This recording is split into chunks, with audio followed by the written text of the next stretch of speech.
What's going on, YouTube? Welcome back, everyone. This is Lee, and yes, today's the day we'll be talking about the Canon R3 versus the Canon R6 Mark II. So, with all that said, let's begin.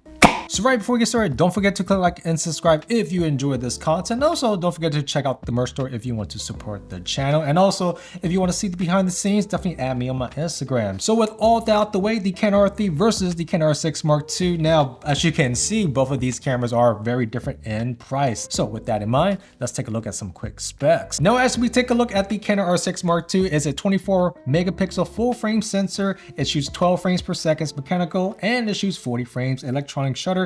And if you take a look at the Canon R3, the megapixels is the same at 24. It's still 12 frames per second mechanical shutter. However, the electronic shutter is at 30 on the Canon R3, and we'll definitely take a look at that later down in this video. We'll do a comparison for you guys. And also, if you look at the face detection on the R6 Mark II, it's 1053 face detection. And if you take a look at the R3, it's the same as well. However, if you take a look at the EV autofocus sensitivity on the R6 Mark II, is negative 6.5, whereas the R3 is 7. Now, the R6 Mark II can do 4K, not internal RAW, but you could do external RAW on the R6 Mark II, but the Canon R3 can do internal 6K RAW. So that is a huge benefit on the Canon R3. Now, as we look at the back of the camera, both cameras do sport a 0.5-inch EVF at 100% coverage. However, the Canon R6 sports a 3,960,000 dot res, whereas the Canon R3 sports a 5,760,000 dot res. And if you take a look at the monitor screen,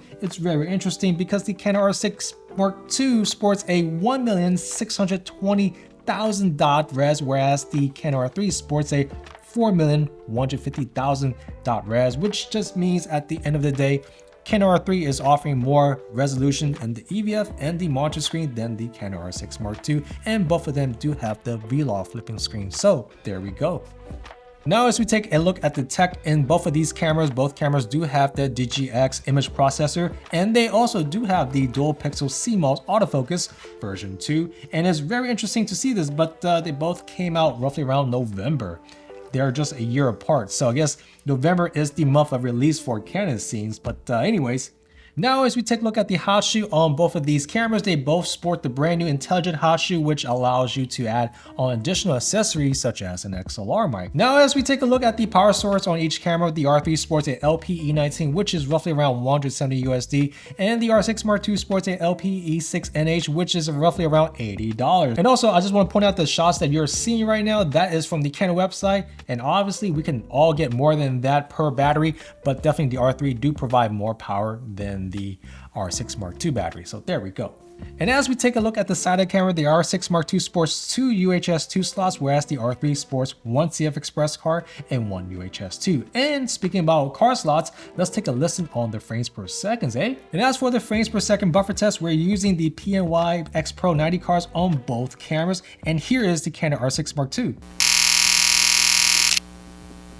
Here is the Canon R3.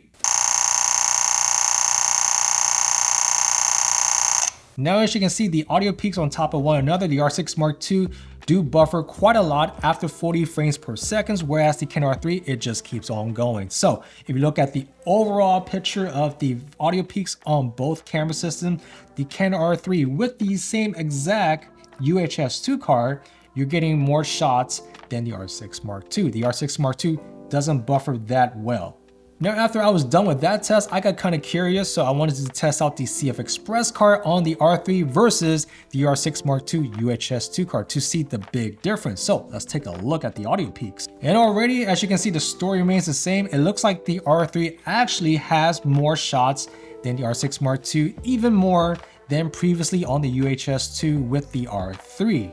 And here is all the audio peaks on top of one another, the R3 with the CF Express card, the R3 with the UHS-2 card, and the R6 Mark II with the same UHS-2 card. And as you can clearly see, the CF Express card will give you even more shots than the UHS-2. So hopefully down the road, Canon R6 Mark III will get a CF Express card slot. But yeah, that is very interesting. Now for this next test, we're doing an autofocus test. We're using the same exact lens on each of the bodies, R6 Mark II and an R3. Now shooting in photo mode, I would have to say that both cameras do perform more or less the same. I did see the R3 perform slightly better than the R6 Mark II, and I did also see that the R6 Mark II performed it slightly better than the Canon R3.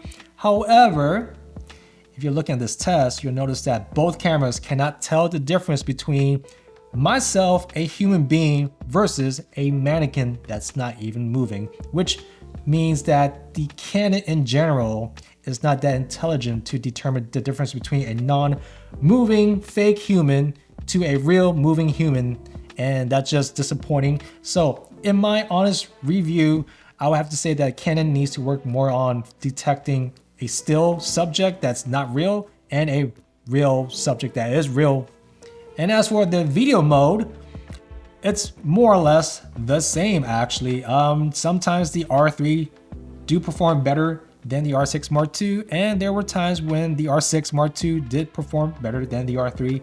But again, as I said before, the R6 Mark II and the R3 cannot tell the difference between a real human being and a mannequin that's not real, but it has the features of a human being. So that is going to be the challenge for Canon in the future. Now for my low light shooters out there, definitely both cameras still perform more or less the same.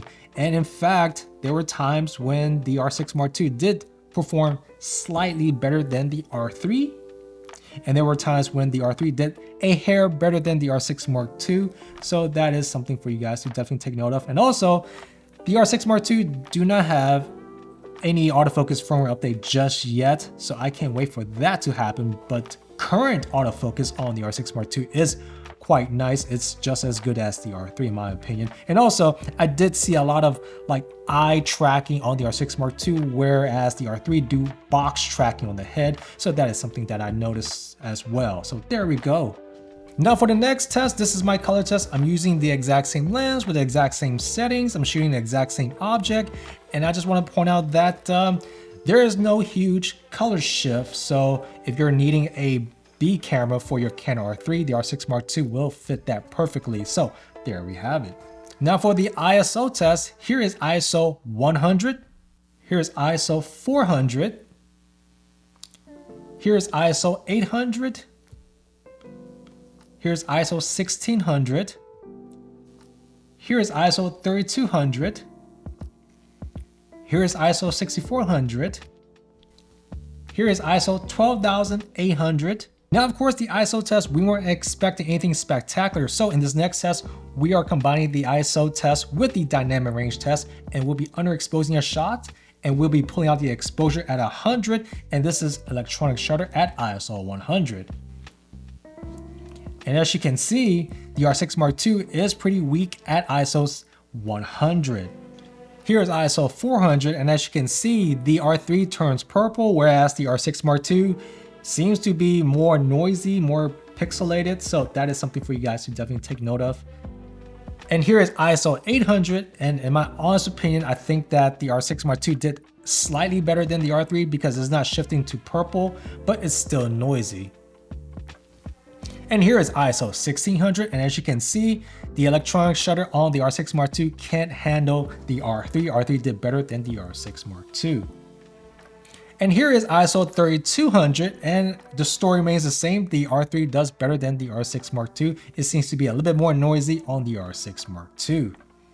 Now at ISO 6400, both cameras do perform poorly, but the Canon R3 has the banding, which is not good. That's pretty bad. Now at ISO 12800, story remains the same. The R3 seems to have the banding issues, but both results are pretty horrible right there. So there we go. Now after that test was completed, I got curious. I wanted to see the mechanical shutter versus the electronic shutter on the R3, and here is ISO 100. And crazy enough, the mechanical shutter is better than the electronic shutter on the R3. Now at ISO 400, the R6 Mark II at mechanical shutter does better than the R3. At ISO 800, the story remains the same. Definitely the R6 Mark II at mechanical shutter does better than the R3 in electronic shutter. And at ISO 1600, the R6 Mark II do have more dynamic range than the R3. However, both files are still kind of noisy. I think the R3 is slightly cleaner than the R6 Mark II, but definitely leave your comments down below. I would love to know what you guys think. And at ISO 3200, the story remains the same as the ISO 1600. Now here's the crazy part. At ISO 6400, the mechanical shutter on the R6 Mark II still do not have banding over the R3. R3 does have the banding at this portion of the test, so that's very concerning on the R3. And here is 12,800. Both files don't look that great, but the R6 Mark II seems to be better than the R3 with the banding and more dynamic range, but both files look completely unusable. But if I had to choose, it'll be the R6 Mark II, obviously. Mechanical shutter versus electronic shutter. So just wrap things up, the Canon R3 versus the Canon R6 Mark II. Both cameras have their own pros and cons, but let's talk about the biggest elephant in the room, which is the Canon R6 Mark II. 40 frames per second in electronic shutter, and as we saw in my test, it is not what it seems to be. It has so much buffering to do. Also, the dynamic range in these electronic shutter files are much less dense than the R3. R3 has more information than the R6 Mark II, but if you're shooting the exact same scene with the exact same lens and the exact same setting with good lighting, you're getting more or less the exact same image. So that is something for you guys to definitely take note of. Now, as for the R6 Mark II, aside from the price tag and the actual size and weight, the pro over the R6 Mark II over the R3 is actually the autofocus, because it autofocused the same way as the R3. It was basically more or less even. But at the end of the day, I think that the next step for Canon, as you saw in my test, is the autofocus on the actual human, not a likeness of a human. So that is something that I think Canon needs to work on, because reviewers in the past only reviewed the autofocus on one subject in a simple scene, but when you introduce other variables, the autofocus seems to act kind of erratic. That is something that I think Canon should work on the next era of their camera system in the future. Now, the Canon R3 do have the internal recording, 6K RAW, and also definitely the battery life. So that is some of the pro features for the R3 over the R6. But of course, at the end of the day, it's really up to you guys. So definitely leave your comments down below. Let me know what you guys end up deciding. And with all that said, thank you guys for checking me back. Hope you guys enjoyed this video. Definitely click like and subscribe. And don't forget to check out the merch store. And yep, guess I'll see you guys in the next one, all right? Take it easy. Peace.